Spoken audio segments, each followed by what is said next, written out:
लक्ष्मी जी का निवास है, गौ के गोबर में। इसलिए कहते हैं बृहस्पतिवार के दिन गौ के गोबर का लेपन नहीं करना है।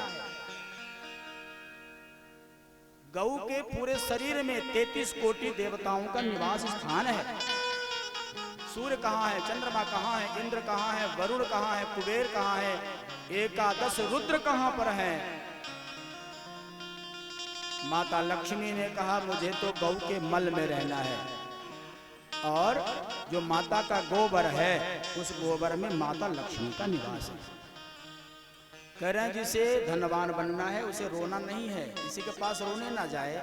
क्या करे, बढ़िया सुबह सुबह उठ करके माता गौ को प्रणाम करे, गौ को चारा दे, गौ का जाकर के नतमस्तक हो, प्रणाम करे, और गौ के गोबर से तुलसी मैया के चौरा को लीपे।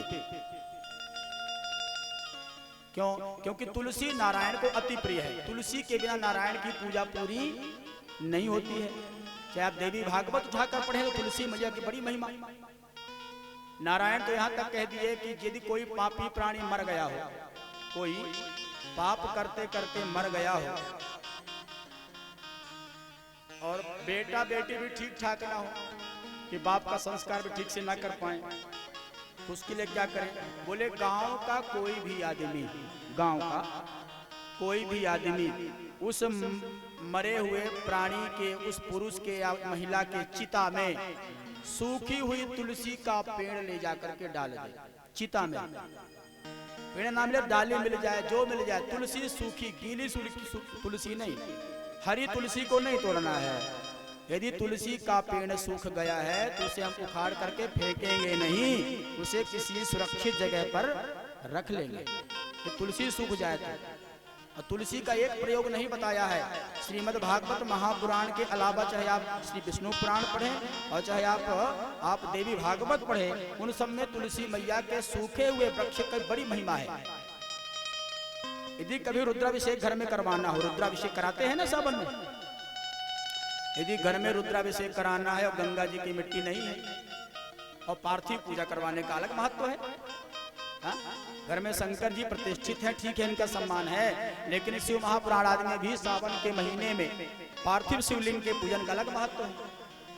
अब पार्थिव पूजन कराना है, घर में गंगा जी की मिट्टी नहीं है तो क्या करें? भगवान व्यास जी कहते हैं नारद, सूखी हुई जहां पर तुलसी का वृक्ष लगा है अथवा हरी तुलसी का वृक्ष लगा है, उनके जड़ की मिट्टी आप निकाल लो। बोलो किसी भी मायने में गंगा जी से कम नहीं है। आप तुलसी मैया के जड़ के वृक्ष की मिट्टी निकाल करके और पार्थिव बनवा करके रुद्राभिषेक बड़े भाव से कर सकते हैं। बोले वृंदावन बिहारी लाल की जय हो। और हमारे जीवन में यदि दिन रात प्रयास करने पर भी धन का अभाव बना हुआ है, 100 रुपए कमाते हैं, 500 का खर्चा बन जाता है, सदा कर्ज में डूबे रहते हैं, क्या करें? बोले तुलसी मैया की जो सूखी डाल है ना, उसी में रुई लपेट के घी की बत्ती बना के बाबा को लगा। हाँ, शंकर जी घर में है, शंकर जी को दीपक जला रहे हैं, इसे ध्यान से सुन लें।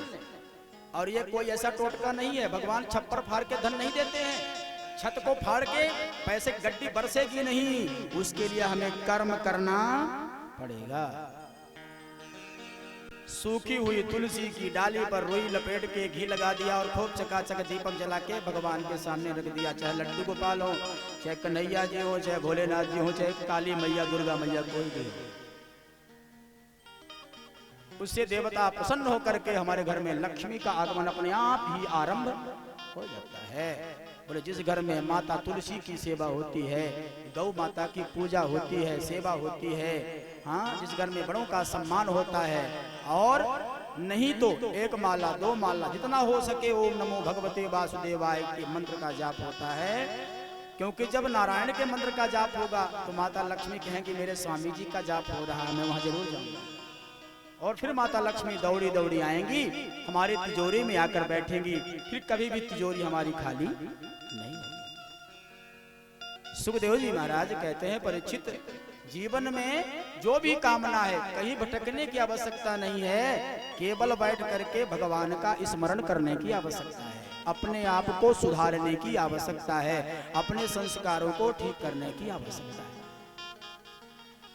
सुखदेव जी महाराज के इस दिव्य प्रवचन से राजा परीक्षित आनंदित हो गए कि महाराज, जिसको धन चाहिए वह गाय की सेवा करे, अपने बड़ों की सेवा करे, तुलसी माँ की सेवा करे, भगवान नारायण की सेवा करे। और जिसको सुंदर पुत्र चाहिए वो क्या करे महाराज? बोले जिसको सुंदर पुत्र चाहिए वो केवल भोलेनाथ की शरण में चला जाए, बाबा की शरण में चला जाए। क्या होगा? बोले बाबा की शरण में जाने के बाद उसके घर में मृत्यु पर विजय प्राप्त करने वाले संतान का जन्म होता है। और आप लोग शायद कथा के आखिरी दिवस में यदि इनकी मर्जी होगी तो हम मार्कंडेय ऋषि की कथा सुनेंगे। संत मार्कंडेय, इनके पिता का नाम है मृकंड ऋषि, वाराणसी के रहने वाले थे। ये कोई संतान नहीं है, बाबा की तपस्या किया, बाबा ने अवगरदानी है भोलेनाथ। बड़ी दिव्य कथा है। तो कह रहे हैं कि जिनको दिव्य संतान की कामना हो वह जो है भगवान भोलेनाथ की शरण में जाए, रोज दूध से अभिषेक करे, हो सके तो रोज कर दे, गाय के दूध से, भैंस के दूध से नहीं। अब समस्या है आजकल गाय को हम तभी तक रखते हैं जब तक गाय दूध देती है।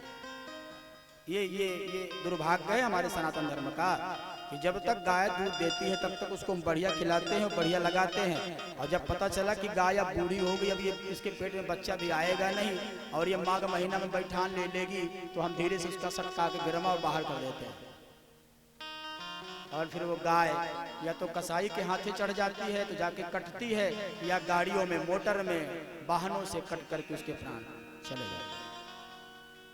ये सनातनियों का, हम सबका दुर्भाग्य है। मैं तो यहाँ पर आया जब देखा कि आपके घर में सुंदर गाय, श्यामा गाय बंधी हुई है, मैंने हाथ जोड़कर प्रणाम किया बाबूजी। लेकिन ये जो जीव है ना, ये जो शरीर है ना, कथाओं में ही चल रहा है। अभी हम कथा कह रहे थे, यहाँ पर पड़ता है चित्रकूट के पास बोड़ी पोखरी पड़ता है। चित्रकूट थोड़ा पहले बोड़ी पोखरी कथा करने में गया, वहां मुझे गाय के दर्शन नहीं हुए, 15-20 भैंसों के दर्शन हुए। हाँ, एक दो भैंस नहीं है घर में, 15 से 20 भैंसे हैं। और उन्होंने बड़े गर्व से कहते, महाराज जी एक एक भैंस 10-10 लीटर दूध देती है, प्रतिदिन मैं 10,000 का दूध बेचता हूँ। पर यदि कोई मरने लगे और कह दिया जाए कि गाय का पूंछ पकड़ाने के लिए बछिया है, का बोले वो तो नहीं, तो क्या बोले भैंसे का पूंछ पकड़ा दो। अब भैंस के पूंछ पकड़ने तो महाराज बैतरणी से मुक्ति होने वाली। आज बाबूजी बड़ी धर्म संकट है, बड़ा असमंजस है दुनिया में आज। अब आप विचार करिए, दुनिया कहां से कहां, जो गाय के भीतर 33 कोटि देवता हैं, जिसकी सेवा करने मात्र से नारायण प्रसन्न होते हैं, लक्ष्मी प्रसन्न हो जाती है, जिस गाय का दूध भोलेनाथ के अभिषेक में प्रत्युत है, उपयोगी है, वो नहीं मिल रही। भैंस के दूध से अभिषेक हो रहा है। अब जो भैंस है वो भी जीव है, पर वो भैंस जो है वो नारायण की सृष्टि नहीं है, ब्रह्मा की सृष्टि नहीं। तो किसकी सृष्टि? बोले विश्वामित्र की सृष्टि है। जो भैंस है उसको किसने प्रकट किया है? विश्वामित्र जी ने प्रकट किया। ऐसी बहुत सी चीजें हैं। ये जो पलाश का वृक्ष है, इसे भी विश्वामित्र जी ने ही प्रकट किया है। पलाश, जौ होता है, जौ आचार्य जी लोग बोते हैं कथा में या हवन में होता है, वो जौ भी विश्वामित्र की ही सृष्टि है। अन्य प्रकार की चीज। परंतु सुखदेव कहते हैं, बेटा परीक्षित, जीवन में सुंदर संतान की कामना है तो शंकर जी को दुग्ध से अभिषेक करना, बिल्व पत्र चढ़ाना, दूर्वा चढ़ाना। जिस बेटे को विद्या याद ना हो रही हो, पढ़ने पर भी फैल हो जा रहे हो, ऐसे बेटे ओम गंग गणपतये नमः कह करके, या तो गणपति जी को या शिव जी को ओम नमः शिवाय करके दूर्वा दल चढ़ाएं। दूर्वा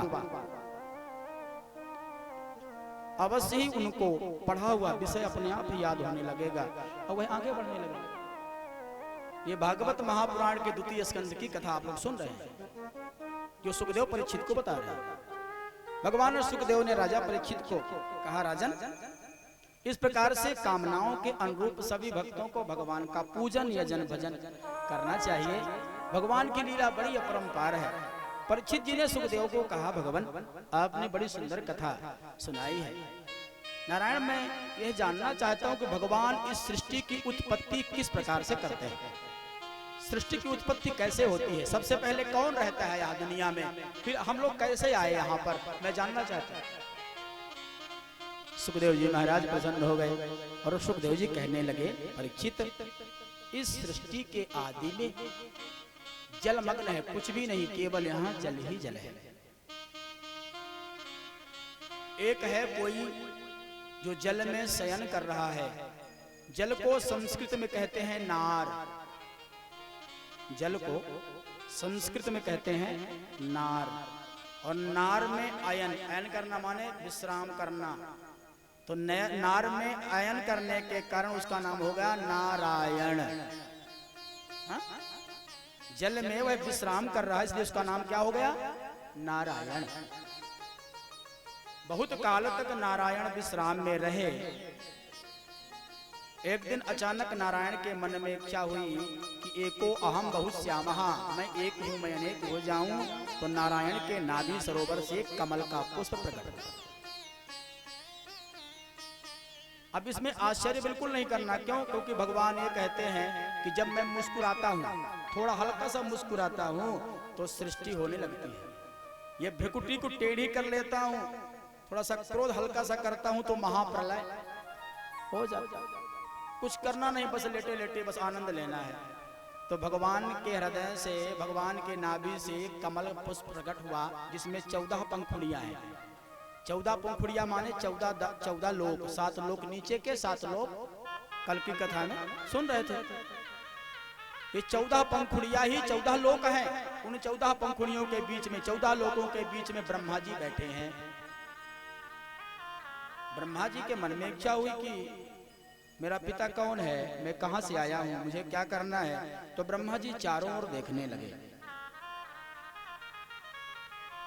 सुखदेव ने कहा, परीक्षित, ब्रह्मा जी का जब जन्म हुआ तो ब्रह्मा जी के 4 मुख नहीं है, ब्रह्मा के 5 मुख हैं। पंचाननम पद्मजम। ब्रह्मा जी कितने मुख हैं?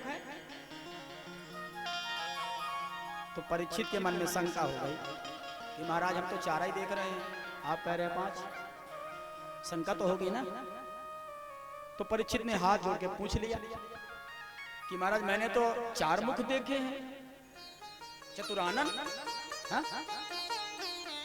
लेकिन आप कह रहे हैं 5 हैं। तो भगवान सुखदेव मुस्कुराकर बोले, भैया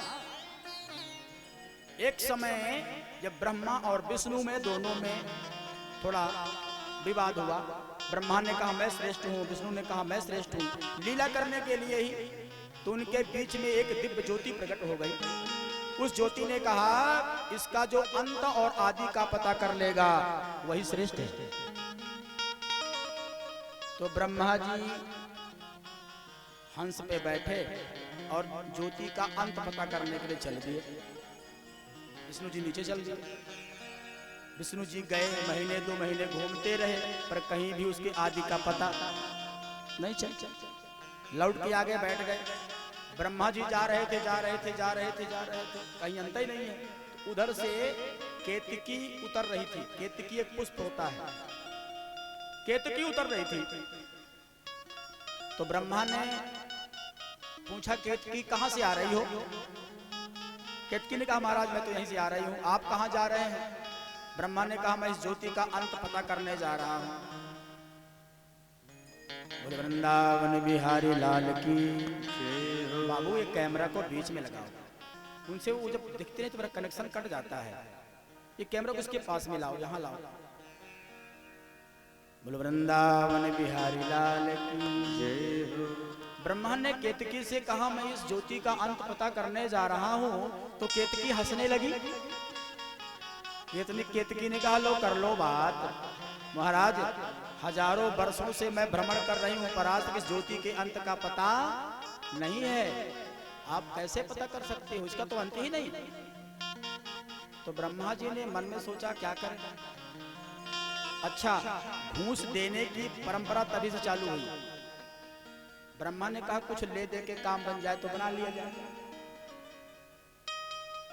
ले दे के तो ब्रह्मा ने केतकी से कहा तुम एक काम कर लो, तुम मेरे साथ चलो और चल करके उस ज्योति से केवल इतना कह दो कि हाँ मैं साक्षी हूं, ब्रह्मा ने आपके अंत का पता लगा लिया। बस तुमको इतना ही बोलना है, इतने में ही मैं सर्वश्रेष्ठ घोषित हो जाऊंगा, विष्णु से बड़ा हो जाऊंगा। ये कथा शिव महापुराण की है जो आप सुन रहे हैं। केतकी आई, ब्रह्मा जी लेके केतकी को आए। विष्णु ने कहा पता कर लिया? बोले पता क्या, मैं साथ में गवाही भी लेके आया हूं। ब्रह्मा जी ने कहा कि पता तो मैं कर ही लिया अंत का, पर साथ में एक विटनेस भी लेके आया हूं, ये बताएंगे चश्मदीद गवाह हैं कि हाँ ब्रह्मा ने इस ज्योति के अंत का पता लगा लिया। आकाशवाणी हुई, ब्रह्मा क्या तुमने अंत का पता लगाया? तो विष्णु तो पहले से हाथ जोड़े थे। विष्णु भगवान ने कहा महाराज मैं तो आदि का पता नहीं लगा पाया, ये ब्रह्मा से पूछो। ब्रह्मा ने कहा हाँ मैंने इसके अंत का पता लगा लिया है। और यदि आपको विश्वास न हो तो केतकी से पूछो, जब इससे ऐसा झूठ बोला ब्रह्मा ने, जिस मुख से, ध्यान दीजिएगा ब्रह्मा के 5 मुख हैं, जिस मुख से ब्रह्मा ने झूठ बोला उसी समय पर भैरवनाथ प्रकट हुए। कौन प्रकट हुआ? भैरवनाथ। ये शंकर जी के दूसरे रूप हैं, इसे कहा जाता है काल भैरव। काल भैरव प्रकट हुए, उनके हाथ में फरसा है। उन्होंने कहा ब्रह्मा तू विधाता है, तू सृष्टि का आदि है, तू नारायण का संतान है, तू विधाता है, सृष्टि रचने वाला है, तू और झूठ बोलता है एक पद के लिए, प्रतिष्ठा के लिए, सम्मान पाने के लिए। तुझे ये मुख रखने का अधिकार नहीं है। और काल भैरव ने उस फरसे से ब्रह्मा जी के उस मुख को,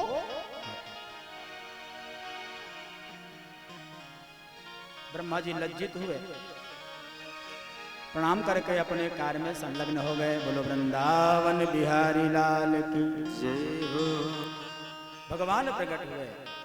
ब्रह्मा जी मन में सोच रहे मैं कहां से आया हूं, कहां जाना है। भगवान ने आकाशवाणी की, ब्रह्मा तुम्हारा पिता मैं हूं, मुझे नारायण कहते हैं, क्या करें हम? भगवान ने कहा सृष्टि करो। अब ब्रह्मा जी सृष्टि करने लगे। तो सबसे पहले मानसिक सृष्टि किया, सनक सनंदन सनातन सनत कुमार। ब्रह्मा ने बच्चों से कहा आप लोग सृष्टि में हमारा सहयोग करो। तो बच्चों ने कहा ब्रह्मा जी, पिताजी मुझे तो भगवान का भजन करने में आनंद है। तो ब्रह्मा जी को तनिक क्रोध आया, और क्रोध आया तो ब्रह्मा ने चारों बेटों को श्राप दिया। ब्रह्मा ने श्राप दिया कि तुम सदैव 5 वर्ष के ही दिखाई दोगे, हो तुम आदि अनादि, पर देखने में तुम क्या लगोगे? 5 वर्ष का बेटा। चारों भाई हंसने लगे, बोले पिताजी ये तो श्राप नहीं तो वरदान दे दिया आपने। अरे 5 वर्ष का बेटा तो नंगा ही नंगा घूमता रहता, किसी को कोई समस्या नहीं। हाँ 5 वर्ष के बेटे को सब उठाकर गोद में प्यार कर लेते हैं। जो ब्रह्मा को क्रोध आया तो क्रोध के कारण ब्रह्मा के इस भावों से एक नीला नीला पुरुष रोता हुआ प्रकट हुआ। रो रहा था वो, रोने के कारण उसका नाम पड़ गया रुद्र। रोने के कारण उसका नाम पड़ा रुद्र। आप श्रीमद् भागवत महापुराण के 3 स्कंद के सृष्टि विस्तार की कथा सुन रहे हैं। रो रहे थे, ब्रह्मा ने कहा तुम रो रहे हो इसलिए तुम्हारा नाम होगा रुद्र, जाओ सृष्टि करो। अब शंकर जी गए सृष्टि करने, रुद्र भगवान तो भूत प्रेत की सृष्टि करने लगे। भूत प्रेत पिशाच डाकनी साकनी कुष्मांडा बेताल। हे भगवान, अब ब्रह्मा जी के मन में इच्छा हुई कि 4-5 महीना 6 महीना साल भर व्यतीत हो गया, जाकर के देखूं कि रुद्र ने कौन सी सृष्टि की है। जैसे ही ब्रह्मा जी गए तो सालों से भूखे बैठे थे भूत प्रेत। भाई सृष्टि तो शंकर जी ने कर दिया, पर खाने पीने के लिए वहां कुछ है नहीं। तो भूख प्यास से व्याकुल उन प्रेतों ने कहा ब्रह्मा को ही खा लो। तो ब्रह्मा को दौड़ाया, बोले खाओ खाओ। ब्रह्मा भागे वहां से। ब्रह्मा भागे तो ब्रह्मा ने शरीर को त्याग दिया, छोड़ दिया। ब्रह्मा ने शरीर को छोड़ा। इस शरीर को छोड़ने से कुहरे का जन्म हुआ। कुहरा पड़ता है ना सुबेरे सुबेरे, जब हम लोग उठते हैं तो कुहरा पड़ा होता है। इस कुहरे का जन्म ब्रह्मा के शरीर को छोड़ने से प्रकट हुआ। भूत प्रेत तो वापस हो गए। ब्रह्मा ने दूसरा शरीर धारण किया, फिर जाकर के अपने लोक में बैठ गए। अब सृष्टि कैसे हो, मन में बड़ी चिंता है। तो स्वयं भू मनु अरु सतरूपा, स्वयं भू मनु अरु सतरूपा, स्वयं भू मनु अरु सतरूपा, स्वयं भू मनु अरु सतरूपा, स्वयं भू मनु अरु सतरूपा, स्वयं भू मनु अरु सतरूपा, स्वयं भू मनु अरु सतरूपा, स्वयं भू मनु सतरूपा, इनसे भई सृष्टि अनूपा, तिनते भैयन सृष्टि अनूपा, इनसे भई सृष्टि अनूपा, तिनते भैयन सृष्टि अनूपा, स्वयं भू मनु अरु सतरूपा, स्वयं भू मनु अरु सतरूपा, स्वयं भू मनु अरु सतरूपा, स्वयं भू मनु अरु सतरूपा, इनसे भई सृष्टि अनूपा, तिनते भैयन सृष्टि अनूपा,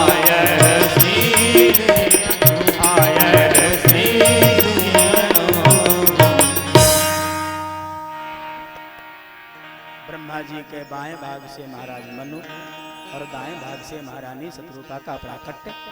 वाह! ब्रह्मा ने कहा सृष्टि करो। सृष्टि कैसे करें महाराज, ये तो जल में कमल खिला है, पृथ्वी तो है नहीं, सृष्टि कैसे करेंगे? ब्रह्मा जी से निवेदन किया मनु शत्रुपा ने, महाराज सृष्टि पृथ्वी नहीं है, सृष्टि कहाँ होगी, जल में सृष्टि कैसे होगी? तो ब्रह्मा के मन में चिंता हुई। तो ब्रह्मा के नाक से छोटा सा बाराह सूकर रूप धारण करके भगवान स्वतः प्रकट हो गए। बोलो बाराह भगवान की जय हो। भगवान बाराह प्रकट हुए और देखते ही देखते विराट रूप धारण किया और रसातल में उस जल की रश्मियों को राशियों को चीरते हुए और महाराज रसातल में जहां पर कालांतर में कश्यप ऋषि का बेटा जिसका नाम है हिरण्याक्ष, उसने माता पृथ्वी को जल में ले जाकर के छुपाया है, रसातल में ले जाकर के छुपाया है। अब जैसे ही भगवान बाराह को उस हिरण्याक्ष ने देखा, भगवान से युद्ध करने लगा और भगवान ने हिरण्याक्ष का कल्याण करके माता पृथ्वी को लेकर के चले। अब बड़ा ही सुंदर दृश्य है, भगवान बाराह ने दोनों दांतों के बीच में